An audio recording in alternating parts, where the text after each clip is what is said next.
প্রাকৃতিক উপায়ে face wash কিভাবে তৈরি হয় চলুন আপনাদের দেখাই। সবার আগে তাজা সবুজ বাঁশ পাতা তুলে আনি। বাড়িতে এনে প্রতিটি পাতা ভালোভাবে পরিষ্কার জলে ধুয়ে নিই, যাতে কোনো ধুলো বা ময়লা না থাকে। এরপর সেই পাতাগুলোর সঙ্গে জল মিশিয়ে হালকা আঁচে ধীরে ধীরে সিদ্ধ হতে দিই। পাতা সিদ্ধ হওয়ার সময় আমি বাঁশের কয়লা নিয়ে পুরনো ওখলিতে কুটি, তারপর সূক্ষ্ম চালুনিতে ছেঁকে বড় দানাগুলো আলাদা করি। এভাবেই তৈরি হয় একদম মিহি বাঁশের চারকোল পাউডার। এদিকে পাতা সেদ্ধ হয়ে গেলে ছাঁকনিতে ছেঁকে নিই তার বিশুদ্ধ নির্যাস। সেই প্রাকৃতিক নির্যাসে অল্প পরিমাণ কস্টিক সোডা মিশিয়ে ভালোভাবে নাড়তে থাকি। তারপর একটি বড় বাটিতে চা বীজের তেল, জলপাই তেল, নারকেল তেল আর বাঁশ পাতার নির্যাস একসাথে মিশিয়ে ঘন সুন্দর মিশ্রণ তৈরি করি।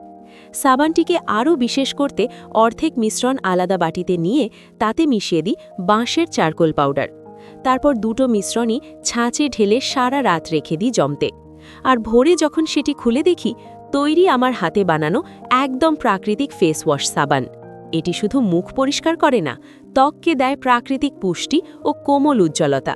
ভিডিওটি ভালো লাগলে লাইক দিও, চ্যানেলটি সাবস্ক্রাইব করো আর একটি সুন্দর কমেন্ট করতে ভুলে যেও না।